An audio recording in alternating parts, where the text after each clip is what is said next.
तो संक्रामक रोग क्या हैं? ऐसे रोग जो जीवाणु विषाणुओं से हमारे शरीर में फैल जाते हैं, वो संक्रामक रोग कहलाते हैं। संक्रामक रोग के जो फैलने के जो माध्यम होते हैं, वो जल द्वारा फैलते हैं। तो जल द्वारा कौन-कौन से फैलते हैं? तो हैजा, टाइफाइड, पीलिया वाले रोग।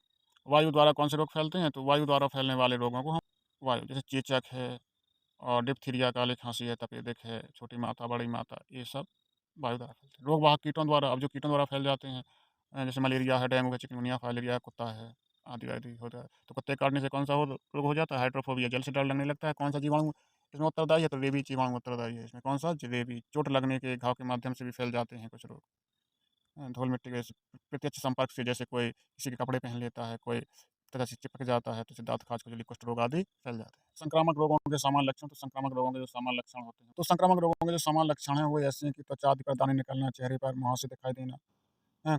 कुछ संक्रामक रोगों में बेचैनी होती है, ठंड लगती है। कुछ संक्रामक रोगों में व्यक्ति का तापमान बढ़ जाता है, यानी शरीर गर्म रहता है। संक्रमित व्यक्तियों के शरीर में जैसे हाथ, पैर से रात भयानक पीड़ा होने लगती है। कुछ में दस्त, उल्टी, नाड़ी गति धीमी एवं घबराहट होने लगती है। आदि लक्षण होते हैं संक्रामक में होता है वो संक्रामक रोग ही। रोगों के उपाय क्या हैं? तो उपाय सभी संक्रामक रोगों के एक जैसे ही हैं। तो चाहे कोई सा भी रोग आ जाए, लक्षण भी लगभग एक जैसे ही हैं। 5-6 या 10 5-6 लक्षण तो सब एक एक जैसे ही मिलेंगे और 1 आध 2 लक्षण उनके भिन्न हो सकते हैं और रोकथाम तो एक ही जैसी है। रोकथाम में क्या है कि प्राथमिक रोगी को कहाँ ले जाना चाहिए? प्राथमिक स्वास्थ्य केंद्र ले जाना चाहिए। स्वास्थ्य विभाग को सूचित करना चाहिए और रोगी को स्वस्थ व्यक्तियों से अलग रखना चाहिए। कौन है ये लोग? कहाँ से आते हैं? और रोग प्रतिरक्षा के उपाय करना चाहिए, टीकाकरण अपनाना चाहिए। ये कुछ टीके हैं जो हम लगवाते हैं, तो बीसीजी का टीका टीबी में लगाया जाता है, डीपीटी का टीका डी से डिप्थीरिया, पी से परट्यूसिस यानी कोक्कर खाँसी और टी से टिटनेस। एबी का टीका टाइफाइड में लगाया जाता है, तो इस तरीके से टीके देख लीजिए। रोग प्रतिरोधक क्षमता वह क्षमता है जो अपने शरीर को अ, जीवाणु विषाणुओं से लड़ने की क्षमता प्रदान करता है। इसे हम प्रतिरक्षी क्षमता कहते हैं या प्रतिरोधक क्षमता। प्राकृतिक होती है, तो प्राकृतिक क्या होती है? जो जन्म से ही हमें मिलती है, इसे प्राकृतिक प्रतिरक्षी क्षमता कहते हैं। ये संक्रमण के विरुद्ध हमें बचाती है। ये होती है कृत्रिम प्रतिरक्षा है जो हमारे शरीर में जब पहली बार रोग होता है, तो निम्न तीव्रता के साथ प्राथमिक प्रतिक्रिया करता है। बाद में उसी रोग के होने से उसकी दूसरी प्रतिक्रिया होती है। तो ये 2 प्रकार की होती है कृत्रिम प्रतिरक्षा। तो सक्रिय होती है। सक्रिय वो रहती है जो शरीर के रक्त में ही हमेशा मौजूद रहती है। वो सक्रिय प्रतिरक्षा। एक निष्क्रिय प्रतिरक्षा होती है। जब रोग होता है ये तभी उत्पन्न होती है। तो ये निष्क्रिय प्रतिरक्षा भी होती है। निष्क्रिय प्रतिरक्षा होती है कि जब रोग होता है तभी ये पैदा होती है। अब निसंक्रमण क्या है? तो निसंक्रमण क्या है? रोगाणुओं को नष्ट करने की प्रक्रिया ही निसंक्रमण कहलाती है। तो निसंक्रमण की जो विधियाँ होती हैं, ये भौतिक, प्राकृतिक और रासायनिक विधियाँ होती हैं। तो भौतिक निसंक्रमण क्या है? तो भौतिक निसंक्रमण यानी जो चीज़ हम आँखों द्वारा देख कर के जीवाणु को नष्ट करते हैं, वो निसंक्रमण है। जैसे इसमें जलाना आ जाता है, और भाप द्वारा, गर्म भाप द्वारा, सूखी गर्म हवा द्वारा, उबालने द्वारा उबाल कर हम जीवाणुओं को नष्ट कर सकते हैं। प्राकृतिक निसंक्रमण क्या है? जो प्रकृति द्वारा कीटाणुओं को मारा जाता है, प्राकृतिक निसंक्रमण कहलाता है। जैसे धूप, सूर्य द्वारा उत्पन्न धूप। तो सूर्य द्वारा उत्सर्जित पराबैंगनी विकिरणें हैं जो कीटाणुओं को अच्छे तरीके से नाश कर देती हैं, जल को शुद्ध कर देती हैं। तो धूप भी प्राकृतिक निसंक्रमण है। और रासायनिक निसंक्रमण क्या है? तो रासायनिक निसंक्रमण आपका फिनाइल है, कार्बोलिक एसिड है, फार्मेलिन है, ब्लीचिंग पाउडर है, पोटेशियम परमैंगनेट है। पोटेशियम परमैंगनेट क्या है? कुएँ की दवा। कॉपर सल्फेट है, हरियत होता है, नीलत होता है, चूना है, ये सब क्या है? फिटकरी है, ये सब रासायनिक संक्रमण। डेटॉल है, सेवलॉल है, वगैरह-वगैरह सब ये देख लेते हैं कुछ रोग थोड़ा-सा। तो वायु द्वारा जो फैलने वाले रोग होते हैं वो टीबी है। तो टीबी का जो जीवाणु होता है जिससे ये फैलता है, तो माइक्रोबैसिलस ट्यूबरकुलोसिस नामक जीवाणु से फैलता है। इसकी खोज रॉबर्ट कोच ने की थी। पेचिश के बारे में देख लें तो यह भी एक जल संक्रामक रोग है जिससे व्यक्ति को दस्त लगने लगते हैं और पेट में मरोड़ उत्पन्न होने लगती है, जिससे अमीबी पेचिश होती है। तो ये बैसिलरी नामक जीवाणु द्वारा फैलता है ये पेचिश। ये लक्षण क्या होते हैं? इस रोग में रोगी बेचैन हो जाता है, परेशान हो जाता है, बार-बार दस्त आते हैं, पेट में ऐंठन बनी रहती है। एक दिन में 20 से 25 बार दस्त लग जाते हैं। शौच के कारण व्यक्ति में कमज़ोरी आ जाती है, रोगी को बुखार भी आ जाता है, रोगी का तापमान भी बढ़ जाता है, रोगी के आँखों तले अंधेरा भी छा जाता है। रोगी को इसे कंट्रोल कैसे करेंगे? तो रोगी को जल उबाल कर पिलाना चाहिए, भोजन में साफ-सफाई का ध्यान रखना चाहिए, मधुमक्खियों से भोजन को दूर रखना चाहिए, तालाबों और कुएँ में लाल दवाई डालनी चाहिए, गंदा पानी नहीं पीना चाहिए, रोगी को अन्य लोगों से मिलने नहीं देना चाहिए और अच्छे डॉक्टर को दिखाना चाहिए, समय पर दवाई लेनी चाहिए, प्राथमिक स्वास्थ्य केंद्र रोगी को ले जाना चाहिए, शांत वातावरण में उसे लिटाना चाहिए। ये सभी क्या है? उपचार हैं। ये सभी रोगों के ऐसे उपचार करने ही हैं, ऐसे लिखने हैं सभी रोगों में, सभी रोगों के लक्षण एक जैसे हैं और सभी रोगों के उपचार एक जैसे हैं, बस जीवाणु उनके अलग-अलग हैं, इत्यादि बहुत लक्षणों में अंतर हो सकता है कि जैसे अब पेचिस है, टाइफाइड है, तो पेचिस में तो दस्त लगते हैं और टाइफाइड में कब्ज़ रहता है। और टाइफाइड साल्मोनेला टाइफी एक जीवाणु है, जिसमें आप पीलिया रोग भी पढ़ लेना। पीलिया है, दस्त है, टाइफाइड है, हैजा है, हेपेटाइटिस है, सबके लक्षण लगभग-लगभग एक जैसे हैं। जैसे आप किसी कोई भी रोग होगा, भूख नहीं लगती है, बेचैनी होती है, आँखों तले अंधेरा छा जाता है, मन नहीं लगता है, शरीर गर्म रहता है अ, और जी मचलाता है। इस तरीके से और फाइलेरिया है, तो फाइलेरिया में क्या है, हाथ-पैर हाथी जैसे हो जाते हैं, जहाँ मच्छर काट दिए, मच्छर से फैलता है। कैसे फैलता है? मच्छर से फैलता है फाइलेरिया। तो हाथी जैसा हाथ होता है, कारण क्या है? तो कारण ये फाइलेरिया परजीवी से फैलता है। तो लक्षण क्या है? तो लक्षण में सिर दर्द, हल्का बुखार, बार-बार खुजली, फेफड़ों की बीमारी, प्रमुख लक्षण प्रदर्शित करती है, साँस लेने में परेशानी, घबराहट, मूत्र का रंग दूधिया हो जाता है, पेशाब सफ़ेद आने लगती है, जिन्हें अंगों में सूजन आ जाती है, जाँघों तथा गुप्तांगों के बीच गिल्टियाँ बन जाती हैं, जिसमें दर्द होता है। उपचार वही है। और पर्यावरण प्रदूषण क्या है? तो पर्यावरण प्रदूषण तो हमारे चारों ओर पर्यावरण क्या है? तो परिधन आवरण। परि माने चारों ओर, आवरण माने आवरण। हमारे चारों तरफ के आवरण को हम पर्यावरण कहते हैं। पर्यावरण 3 प्रकार का होता है। ये तो भौगोलिक पर्यावरण, सामाजिक पर्यावरण, सांस्कृतिक पर्यावरण।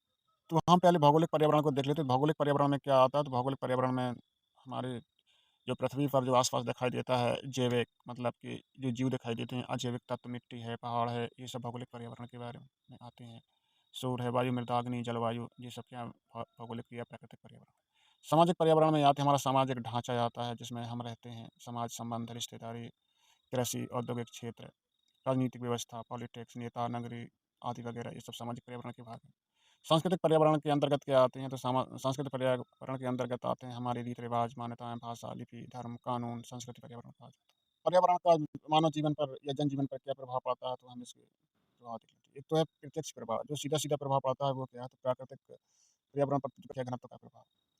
अब जनसंख्या का घनत्व प्राकृतिक या भौगोलिक अनुकूलता पर निर्भर रहता है। तो इसमें हेडिंग डाल देना कि जनसंख्या पर पर्यावरण का प्रभाव पड़ता है, जो जनसंख्या बीमार पड़ जाती है या जनसंख्या में आवासीय संरचना पर आवास पर भी प्रभाव पड़ता है कि जैसे कहीं का आवास ठंडा है, कहीं का गर्म है, किसी देश का, तो वहाँ इसका भी प्रभाव पड़ जाता है।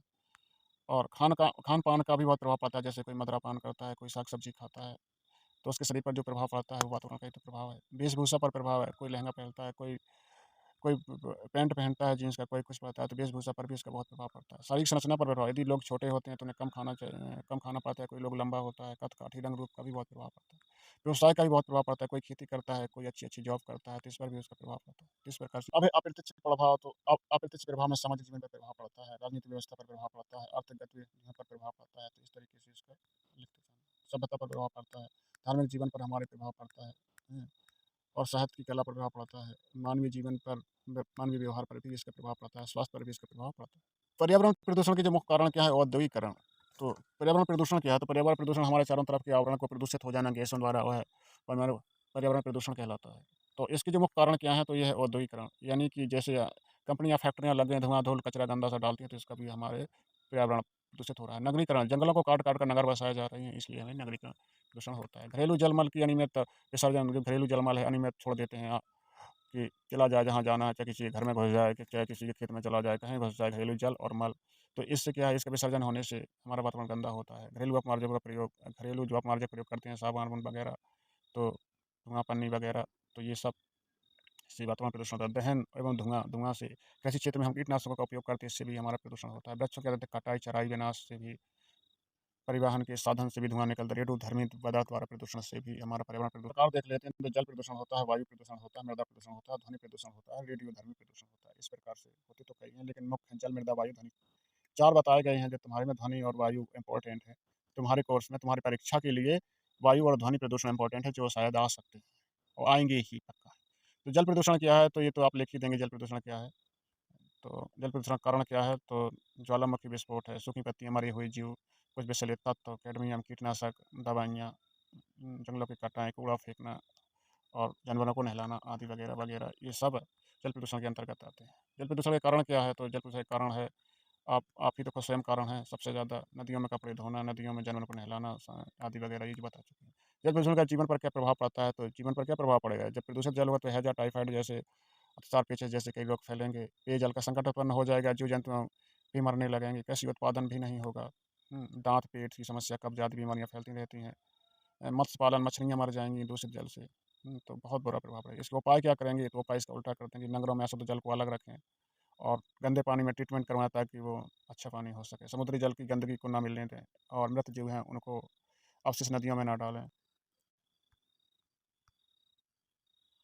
तो ये जल प्रदूषण का, आप वायु प्रदूषण देख लेते हैं। वायु प्रदूषण क्या है? वायु द्वारा फैलने वाला प्रदूषण। वायु में जो गंदी गैसें मिल जाती हैं, उससे वायु प्रदूषण फैलता है, तो वायु प्रदूषण एक कारण है। तो यही कारण है औद्योगिकरण, नगरीकरण और कीटनाशक दवाइयाँ, वनों की कटाई, ये तो सबसे कॉमन ही है। घरेलू अपशिट, शौच, कूड़ा-करकट, धुआँ-वुआँ, ये सब कॉमन है।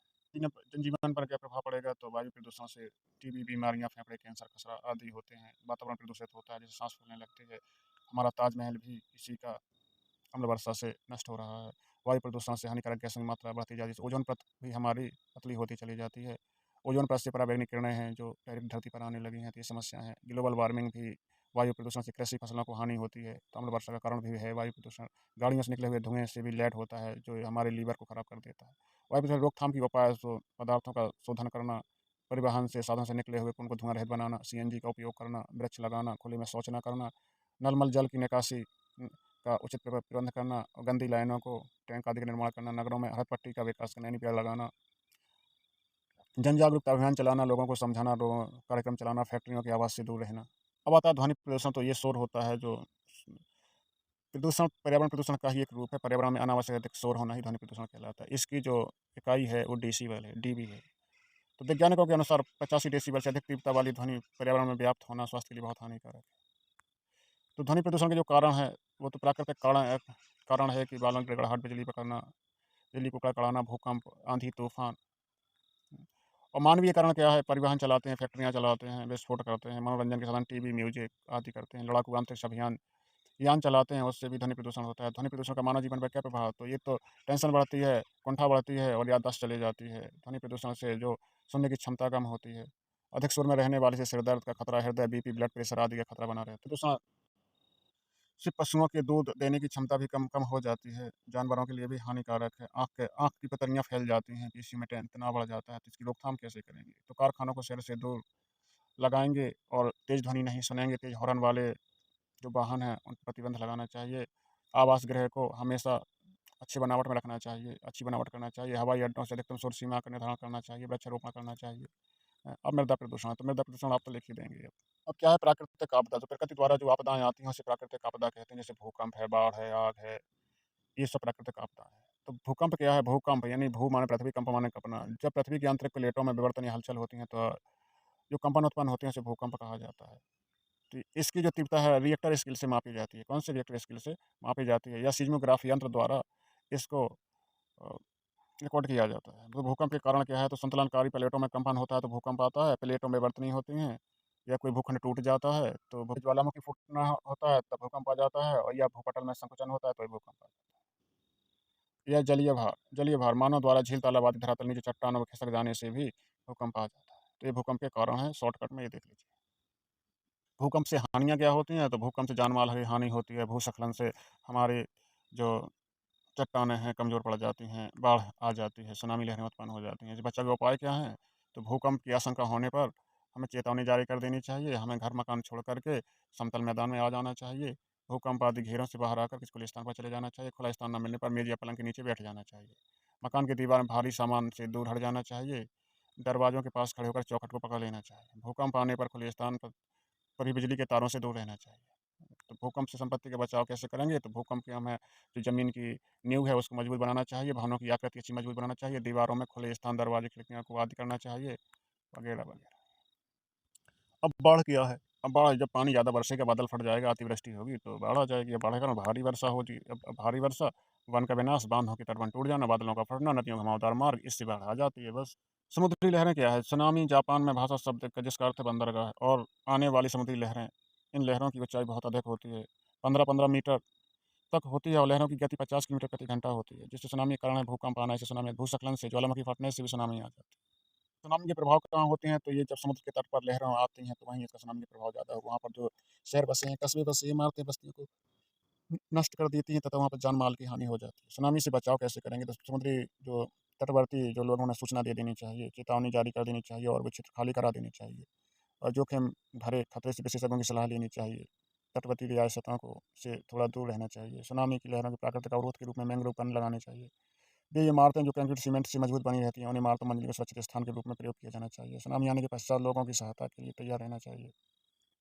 इससे सहायता की अपेक्षा करने वाले लोगों जैसे बच्चे, बूढ़े, विकलांग आदि को सहायता करनी चाहिए। सुनामी इमारत को भली-भाँति जाँच कर लेनी चाहिए।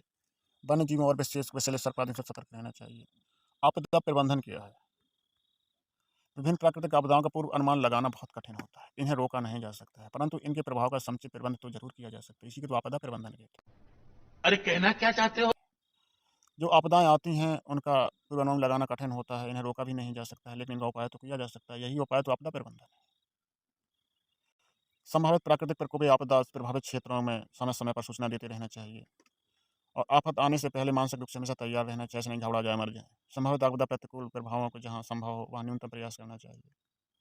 आपदा को प्रचंडता को कम करना चाहिए, जो आपदा की प्रचंडता होती है, जो तेज़ गति से आता है, उसको कम करने का उपाय करना चाहिए। आपदा से जो आती है, तो तैयारियाँ कैसे कर लेनी चाहिए? तो तैयारियाँ आपदा से कितना नुकसान होना है, उसका आकलन कर लेना चाहिए। माँ एक मानचित्र तैयार कर लेना चाहिए, सूचना उपाय को तैयार कर लेना चाहिए।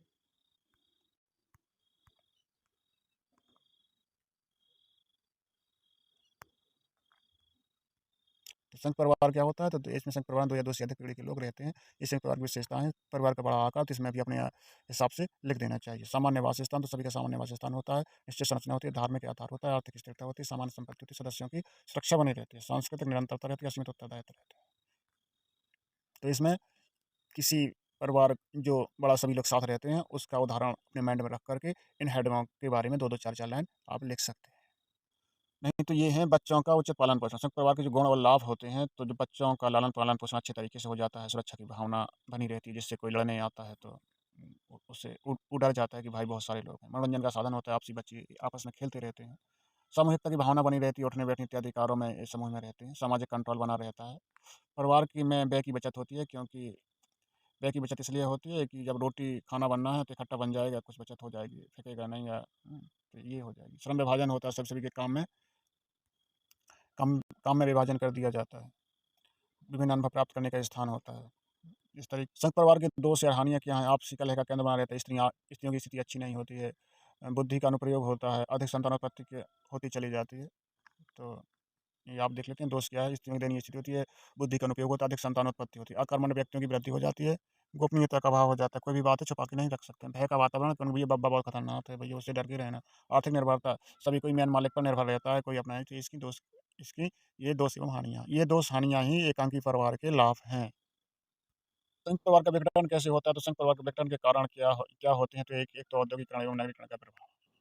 औद्योगिकरण बढ़ने से हमारे जो अ, संयुक्त परिवार है, उनके कुछ लोग कमाने, खाने के लिए चले जाते हैं, इसलिए भी परिवार टूट जाता है और आपसी कलह में भी परिवार टूट जाता है, परिवार बिखर जाता है। पाश्चात्य संस्कृति के प्रभाव में भी हमारा परिवार टूट जाता है, क्योंकि जो बूढ़े-बुजुर्ग लोग रहते हैं, वो पुराने अनुसार चलते हैं और जो नए लोग रहते हैं, वो पश्चिमी संस्कृति में जीते हैं, इस वजह से टूट जाता है।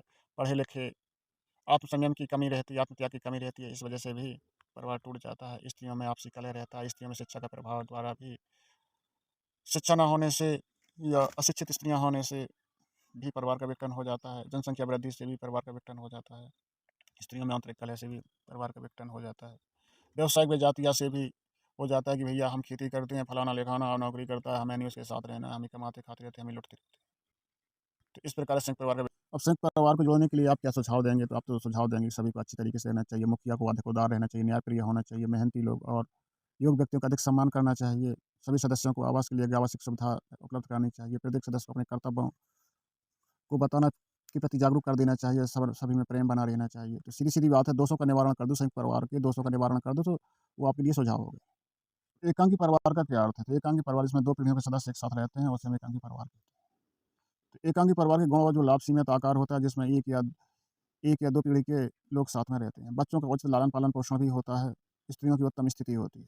परिवार का खुशीपूर्ण वातावरण बना रहता है, सामाजिक और व्यक्तित्व का विकास होता है। जैसे मम्मी-पापा सिखाएँगे वैसे तो बच्चे सीखेगा, इसका विकास होता है। परस्पर समस्या का समाधान जल्दी हो जाता है। एक परिवार के अन्य लाभ होते हैं, जो परिवार का पति-पत्नी दोनों लोग संचालन करते हैं। परिवार का आकार छोटा होने से इसमें कलह की स्थिति नहीं होती है। संबंधियों में प्रेमपूर्ण संबंध होता है, संपूर्ण विकास होता है बच्चों का आदि। एकांकी परिवार से हानियाँ क्या हैं? कि बच्चे यदि मम्मी-पापा नौकरी करते हों, तो बच्चे के लालन-पालन पोषण या उसकी देखभाल में समस्या उत्पन्न हो सकती है। यदि कोई घर में अतिथि आ जाए, तो भी समस्या उत्पन्न ये पैदा हो सकती है, क्योंकि जब अतिथि को सँभाले कौन? मम्मी-पापा तो चले गए नौकरी करने। कार्य क्षमता में कमी आती है, केवल 2 पीढ़ियों के लोग सदस्य ही रहते हैं, इसलिए इनकी संख्या कम होने के कारण घर की ज़िम्मेदारी पति-पत्नी की होती है। यदि पति-पत्नी नौकरी करते हैं, तो गड़बड़ काम हो गया। विभिन्न समस्याओं का सामना एकांगी परिवार में वह पति-पत्नी अलग घर बसाना पड़ता है, नया घर बनाने की अनेक प्रकार की समस्याओं का सामना करना पड़ता है। तीसरी समस्या का सामना भी पारिवारिक परंपराओं की अवहेलना, जब हम 2 हमारे 2 हैं, तो अधिक व्यस्तता के कारण समय नहीं दे पाते, इसे पारिवारिक परंपराओं की अवहेलना होती है। औपचारिकता का वातावरण, तो औपचारिकता का वातावरण होता है, यदि पति-पत्नी नौकरी करते हैं, तो कार्य में व्यस्त रहते हैं, तो औपचारिकता अपनी नहीं समझ पाते हैं। नौकरों पर निर्भरता, पति-पत्नी दोनों नौकरी करते हैं, तो अपना घर का कार्य कौन करेगा? नौकर ही करेंगे ना। बच्चों में अनुशासनहीनता, बच्चे बिगड़ जाते हैं, इससे कोई देखने वाला नहीं होता उन्हें। तो इस तरीके से स्वार्थपरक की भावना, जब पति-पत्नी होंगे, तो लोग कहेंगे सारे स्वार्थी हैं। स्वार्थपरक की भावना, तो लोग कहेंगे स्वार्थी हैं ये, स्वार्थ भावना बढ़ती जाती है। वृद्ध माता-पिता और भाई-बहन के लिए कार्य का उन्हें अवसर ही नहीं मिलता है। उचित निर्देशन या परामर्श ही नहीं मिल पाता उन्हें, और जो व्यय का साधन है, परिवार की आय का जो स्रोत है, वो सीमित होते हैं। संयुक्त और एकांगी परिवार में अंतर, तो एकांगी परिवार में आप अंतर तो आप लिख ही देंगे, ये अंतर है वो, ये शायद इस बार आएँगे ही आएँगे। व्यक्तित्व क्या है? व्यक्तित्व पर पर्यावरण का प्रभाव। व्यक्तित्व क्या है? पर्सनैलिटी है। तो अच्छी आदतों का विकास ही पर्सनैलिटी है, इसके बारे में आप लिख सकते हैं। माता-पिता का प्रभाव, यदि माता-पिता अच्छे हैं, तो उसके बच्चे भी अच्छे ही होंगे। आर्थिक स्थिति का प्रभाव, यदि जिनके पास पैसा नहीं है, उनका उनका जो व्यक्तित्व है कम विकास हो पाता है, जिसका अच्छा पैसा है उसका व्यक्तित्व अच्छा विकास हो जाएगा, लेकिन ऐसा आज के ज़माने में संभव तो है। परिवार के वातावरण का प्रभाव, तो जैसा परिवार होगा, उसका वातावरण आस-पास जैसा होगा, वैसे ही उसका व्यक्तित्व होगा, उसकी गुण लक्षण होंगे। स्वतंत्रता का प्रभाव, स्वतंत्रता से बच्चे बिगड़ जाते हैं, निर्णय ढंग से नहीं ले पाते, गलत निर्णय भी ले लेते हैं, तो इस स्वतंत्रता का प्रभाव भी पर्सनैलिटी पर बहुत पड़ता है। विद्यालय का प्रभाव पड़ता है, विद्यालय जैसे विद्यालय में पढ़ाते होंगे, उसका प्रभाव, यदि अच्छी पढ़ाई वाले विद्यालय में होंगे, तो अच्छी पढ़ाई वाला होगा, और वो कम पढ़ाई वाला होगा, तो कम पढ़ते होंगे, तो वहाँ कम सीखेगा बच्चा। इसी पर अध्यापक का प्रभाव पड़ता है, मित्रों का प्रभाव पड़ता है, समूह का प्रभाव पड़ता है, वो तो आप तो भाई मजा आया। और मैं ये जो मजा है हिंदुस्तान के हर व्यक्ति को देख सकते हैं। व्यक्तित्व के विकास में कौन-कौन सी अवस्थाएँ होती हैं, तो शिशु अवस्था होती है, इस पे जन्म से 6 वर्ष आयु तक उसकी शिशु अवस्था कहलाती है। इस अवस्था में शारीरिक मानसिक जो विकास तीव्र होता है शिशु द्वारा, जीवन पूरा क्रम निश्चित होता है, यह अवस्था सम्यक प्रधान होती है। इसमें बालक के लगभग संवेदनात्मक प्रवृत्तियाँ, प्रसन्नता, क्रोध, हर्ष आदि घृणा विकसित होती है। तो इस पर भी व्यक्तित्व का विकास होता है, लेकिन ऐसे समय में बच्चों को अच्छी आदतें सिखाना चाहिए। इसी प्रकार बाल अवस्था में है, तो 6 से 12 वर्ष की अवस्था को बाल अवस्था कहते हैं। इसमें भी बच्चों का विकास तीव्र गति से होता है, इनकी जो स्मरण शक्ति बहुत तेज होती है।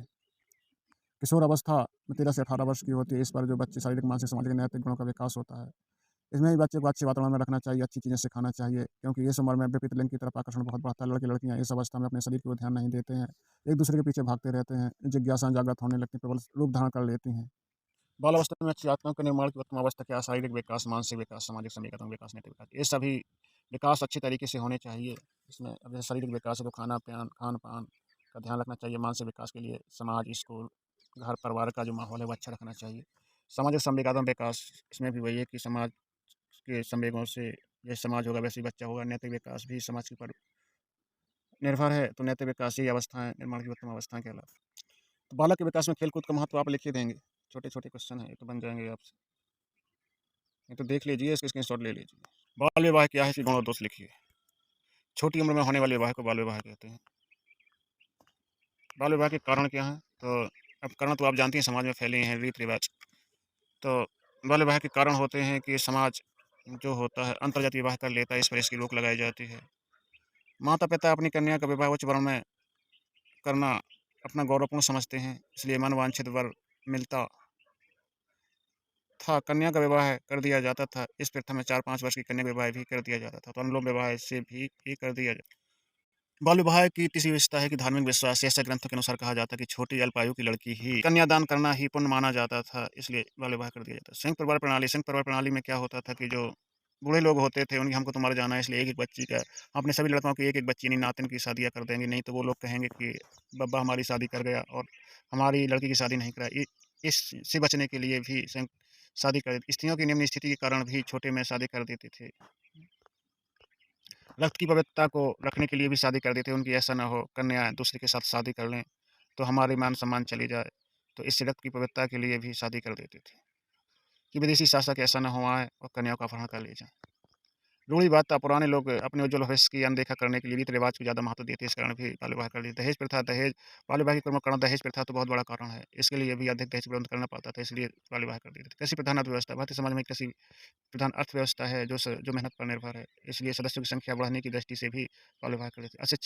अशिक्षा होने से अशिक्षा तो मेन उद्देश्य है बाल विवाह का। बाल विवाह के लाभ क्या होते थे कि जो पति-पत्नी हैं, एक-दूसरे को अच्छी तरीके से समझ लेते थे। नैतिकता का भी व्यभिचार बालक-बालिकाओं में कम ग्रो हो पाता था, इसलिए बाल विवाह अच्छा माना जाता है। उत्तरदायित्व समझने लगते थे, लड़के-लड़कियाँ यदि छोटे में शादी हो जाए तो अल्प आयु में भी अपने उत्तरदायित्व को समझने लगते। अनेक रोगों का निवारण विलम्ब से विवाह होने पर जो रोग हैं, वो अनेक रोग व्याधियाँ आ जाती हैं, इससे बचने के लिए भी वो विवाह कर देते थे। तो ये बाल विवाह के लाभ हैं। प्राकृतिक नियमों के अनुकूल था, चरित्र का उत्थान ऐसे में होता था कि लोग ये सोचते थे कि हमारे चरित्र पर क्योंकि बालक-बालिका जब जवान होते हैं तो उनकी यौन इच्छा बढ़ जाती है, गलत कार्य करने लगते हैं, इसलिए चरित्र खराब हो जाता है, इसलिए बाल विवाह कर देते थे। और बाल विवाह की दोष क्या हैं, हानियाँ क्या हैं, तो व्यक्तित्व के विकास में बाधक हो जाती है। छोटी आयु में विवाह करने से बालक-बालिकाओं पर अपने उत्तरदायित्व का बोझ आ जाता था। जनसंख्या वृद्धि हो जाती थी, उन्हें ज्ञान न होने के कारण जनसंख्या बढ़ती चली जाती थी। विधवाओं की संख्या में यदि कोई उसका पति छोटे में ही खत्म हो गया तो उसको सारी ज़िंदगी अपनी विधवा बनकर ही काटना पड़ेगा। स्वास्थ्य पर यात्रा प्रभाव अल्पायु में यौन संबंधों की स्थापना करना बाल-वधू पर बुरा प्रभाव पड़ता है। बेरोजगारी जनसंख्या में वृद्धि होने से अंततः बेरोजगारी की समस्या उत्पन्न हो जाती थी। अस्वस्थ संतानें जब छोटी उम्र में संतानें हो जाएँगी तो अस्वस्थ संतानें होंगी। परस्पर सामंजस्य का अभाव बाल विवाह में माता-पिता की इच्छा से होता था। इसी कारण जीवन भर हमें उनकी इच्छा पर आधारित रहना पड़ता था। शिक्षा में बाधक लड़की-लड़की की जब शादी हो जाती है तो वो अपने कार्य को प्राथमिकता देते थे, ना कि शिक्षा को। योग्य जीवन साथी चुनने में कठिनाई होती थी। अब छोटे में इतनी समझ तो नहीं होती कि हम योग्य जीवन साथी चुनना है। पारिवारिक विघटन बाल विवाह के कारण पारिवारिक विघटन हुआ है। स्त्रियों की शिक्षा का अधिकार समाप्त हो गया, इसलिए विघटन हो गया। स्त्रियों की मालकिन तो स्त्री ही होती है। घर की मालकिन तो स्त्री ही होती है, इसलिए जब घर ही नहीं चलेगा तो पारिवारिक विघटन तो होगा ही। बाल विवाह की रोकथाम के उपाय क्या करेंगे? तो भारतीय दंड संहिता 1960 इसके अंतर्गत 10 वर्ष की आयु के लड़के से विवाह करने पर अपराध की श्रेणी में शामिल किया गया था। बाल विवाह पर सीमन कानून सरदा एक्ट तो इसमें क्या था कि 18 वर्ष का लड़का और 14 वर्ष की लड़की होनी चाहिए। जो 18 वर्ष से अधिक हो, वह 14 वर्ष की कम आयु की लड़की के साथ विवाह करता था।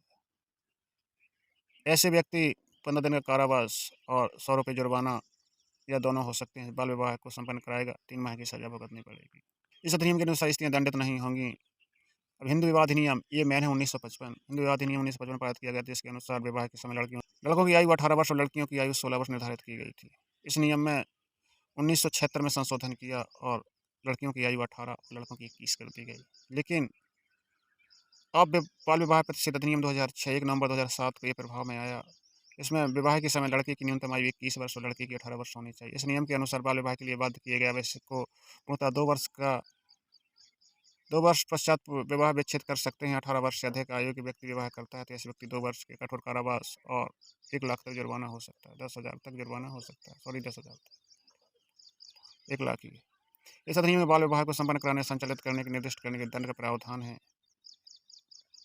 अप्रैल 2005 में। लेकिन अब बाल विवाह हेतु उन्मूलन हेतु क्या सुझाव देंगे? शिक्षा का प्रचार प्रसार करेंगे, सबको समझाएंगे कि ये गलत बात है। आपके दोस्त अधिकारी जागरूक करें, सब बाल विवाह के विरुद्ध जनमत का निर्माण करें। मतलब आप एक समूह हो जाएं, पत्रकार, रेडियो, सोशल मीडिया आदि पर सबको जानकारी दें। बाल विवाह बेकार, दहेज प्रथा का विरोध करें। दहेज प्रथा जैसे कुप्रथाएं, दहेज प्रथा एक कुप्रथा है। अंतर्जातीय विवाहों का प्रचलन करें कि लव मैरिज करो सभी। कुलीन विवाह है पर कन्या मूल कानूनों को कठोरता से लागू करें, बालिकाओं की सुरक्षा करें। आधुनिक समाज में हम बालिकाओं की सुरक्षा कैसे करेंगे? तो समाज में लड़की-लड़कियों के भेदभाव नहीं करना चाहिए, आपराधिक मानसिकता नहीं रखनी चाहिए लड़कियों के प्रति और शिक्षा का प्रसार करना चाहिए। मनोवैज्ञानिक दबाव से समझाना चाहिए सबको। विवाह की कानूनी तथा जो शासकीय योग्यता है। विवाह का अर्थ क्या है? विवाह का शाब्दिक अर्थ है कि उद्वह यानी वधू को वर के घर ले जाना। विवाह के 2 विषमलिंगियों का पारिवारिक जीवन में प्रवेश करने का सामाजिक आर्थिक कानूनी स्वीकृति। विवाह का उद्देश्य क्या है? विवाह के उद्देश्य पहला तो है यौन सुख। विवाह का उद्देश्य है यौन सुख, अपने परिवार को बनाना, बच्चे पैदा करना। तो विवाह एक संस्था है, बच्चे पैदा करने की एक संस्था के रूप में जाना जाता है। एक संस्कार के रूप में भी जाना जाता है। मतलब विवाह के कई प्रकार हैं। जैसे अनुलोम विवाह होता है तो इसमें क्या उच्च वर्ण जाति, उपजाति के गोत्र के लड़के और तथा विवाह ऐसी लड़की से किया जाता है जिसका वर्ण उपजाति को लड़के से निम्न हो, तो ये अनुलोम विवाह कहलाता है। तो ये अनुलोम विवाह समाज पे प्रभाव है। प्रतिलोम विवाह कहता है कि उच्च कुल की लड़की और निम्न कुल का लड़का, ये प्रतिलोम विवाह होता है। वैवाहिक की जीवशास्त्रीय योग्यताएँ वैवाहिक की जीवशास्त्रीय योग्यताएँ क्या हैं? तो स्त्री पुरुष का वैवाहिक बंधन शास्त्रीय योग्यताएँ क्या है? तो जीवशास्त्री में बच्चा जो लड़का है, वो 21 वर्ष का होना चाहिए, लड़की 18 वर्ष की होनी चाहिए, आयु से परिपक्व होनी चाहिए। तो पहली जीवशास्त्रीय योग्यता ये है कि जिससे निरोग संतान उत्पन्न कर सकें, यौन ग्रंथियाँ पूर्ण विकसित हो सकें, शरीर पूर्ण विकसित हो सके उसका। तो मतलब पूर्ण विकसित हो सके, ये परिपक्वता कहलाती है। रोगों से मुक्ति विवाह के समय ये आवश्यक है कि लड़के-लड़की को कोई कोढ़, मिर्गी, एड्स जैसे रोग ना हों। विवाह की वैधानिक योग्यताएँ हैं कि विवाह नामक संस्था प्रत्येक काल में देखने को मिली है। इसलिए ब्रिटिश काल में निर्मित अधिनियम था हिंदू विधवा पुनर्विवाह अधिनियम। इससे क्या था, इस एक्ट के थ्रू विधवा को ना तो पुनर्विवाह की स्वीकृति थी, ना तो मृत पति की संपत्ति पर कोई अधिकार था। बाल विवाह एवं बेमेल विवाह के कारण विधवाओं की स्थिति या संख्या बढ़ती चली गई और इनकी स्थिति दयनीय हो गई। आर्य समाज, ब्रह्म समाज, ईश्वर चंद्र विद्यासागर, राजा राम मोहन राय ने इसके प्रति आवाज़ उठाई और 1856 में विधवा को पुनर्विवाह का अधिनियम बना दिया गया। बाल विवाह निरोधक अधिनियम 1929 ये 1929 में पारित किया गया। इस बाल विवाह रोकने के लिए अधिनियम पारित किया गया था। इससे पूर्व भी छोटे-छोटे बच्चों को विवाह पर रोक लगाने के लिए 1860 तथा 1891 ईस्वी में अधिनियम पारित कर विवाह किए लड़के और लड़कियों की आयु 10 तथा 12 वर्ष कर दी गई। फिर बाल विवाह निरोधक अधिनियम 1978 के नाम से जाना जाता है। ये अधिनियम के अंतर्गत जो आयु बढ़ाकर लड़के की 21 और लड़की की 18 वर्ष कर दी गई। फिर कुछ विशेष अधिनियम स्वतंत्रता प्राप्ति के जो पश्चात बने हैं, तो विशेष विवाह अधिनियम 1954 इस धर्म को ना मानने वाले पर विवाह की स्वीकृति देने के लिए 1872 ईस्वी में विवाह अधिनियम पारित किया गया। वर्ष 1923 में अधिनियम को संशोधित कर दिया गया तथा इसे वैध घोषित कर दिया। 1954 के इस अधिनियम द्वारा धर्मों एवं जातियों लोगों को परस्पर विवाह की स्वीकृति प्रदान कर दी गई। इस अधिनियम में एक विवाह व्यवस्था तथा 21 वर्ष से कम आयु के लड़के, 18 वर्ष से कम आयु की लड़की उनके माता-पिता अथवा संरक्षकों की स्वीकृति से होगा। हिंदू विवाह अधिनियम 1955 18 मई 1955 में जम्मू और कश्मीर को छोड़कर संपूर्ण भारत में निवास करने वाले हिंदुओं, जैन, बुद्ध, सिख, ईसाई सम्मिलित हिंदू विवाह अधिनियम को लागू कर दिया गया। इस अधिनियम के द्वारा विवाह के पूर्व पास किए गए सभी अधिनियम रद्द कर दिए गए। सभी हिंदुओं पर एक समान कानून लगा दिया गया। इस अधिनियम में हिंदू विवाह के प्रचलित विभिन्न विधियों को मान्यता प्रदान की गई। सभी जातियों की स्त्री पुरुष को विवाह तलाक का अधिकार प्रदान किया गया। तो यही अधिनियम सबसे इम्पोर्टेंट है। दहेज निरोधक अधिनियम जो 1961 में लागू किया गया। हिंदू समाज में दहेज एक भीषण समस्या का समाधान करने के लिए 1961 में दहेज निरोधक अधिनियम पारित किया गया। 1986 में दहेज निरोधक अधिनियम 1961 में संशोधन कर इसे और कठोर बनाया गया। विवाह विच्छेद क्या है? विवाह विच्छेद सामाजिक एवं कानूनी रूप से पति पत्नी के विवाह संबंधों की समाप्ति यानी तलाक है। तू क्या बोल रही है? चुप! तू 50 आदमी फेल, चुप! एक शब्द नहीं। कहलाता है। विवाह विच्छेद पति पत्नी का वैवाहिक पारिवारिक रूप जीवन में जो असमंजस होता है, परेशानियां होती हैं, उसका निराकरण करने के लिए यह नियम बनाया गया है। जैसे किसी का पति दारू पीता है, पत्नी परेशान रहती है, या पति अनपढ़ है, पत्नी पढ़ी लिखी है, या कुछ भी, या पत्नी के चरित्र खराब है और पति नहीं चाहता, तो इस प्रकार विवाह विच्छेद कर सकते हैं। विवाह विच्छेद का आधार क्या है? तो ये भी बताया गया है, किसी कारणवश दूसरा पक्ष अपने धर्म को परिवर्तित कर लिया, तो वह हिंदू ना रहा हो, तो भी आप शादी तोड़ सकते हैं, विवाह विच्छेद कर सकते हैं। दूसरे पक्ष को कोई संक्रामक या कुष्ठ रोग हो गया हो, तो भी आप विवाह विच्छेद कर सकते हैं। दूसरे पक्ष को 7 वर्ष का जीवित का कोई समाचार न मिला हो, तो भी आप विवाह विच्छेद कर सकते हैं। 1 वर्ष से अधिक अवधि तक सहवास न किया हो, तो भी विवाह विच्छेद कर सकते हैं। पति बलात्कार, गुदा मैथुन, पशुगमन दोषी हो, तो भी आप विवाह विच्छेद कर सकते हैं। यदि दूसरा पक्ष भी व्यभिचारी हो, तो भी विवाह विच्छेद कर सकते हैं। विवाह विच्छेद के लाभ क्या होते हैं? हमें समांतर अधिकार मिलता है और पारिवारिक संगठन मजबूत होता है इससे। स्त्रियों की दशा में सुधार आता है, वैवाहिक समस्याओं से मुक्ति मिलती है। सामाजिक जीवन में संतुलन बना रहता है, परंपरा और संस्कृति का संरक्षण होता है। विवाह विच्छेद से परिवार विघटन की समस्या बनी रहती है। स्त्रियों के भरण पोषण की समस्या आ जाती है, बच्चों पर प्रतिकूल प्रभाव पड़ता है। तलाक की प्रवृत्ति को प्रोत्साहन मिलता है, तलाक के दुष्प्रभाव झेलने पड़ते हैं। तो इस तरीके से विवाह विच्छेद की हानियाँ हैं, ये आप देख सकते हैं।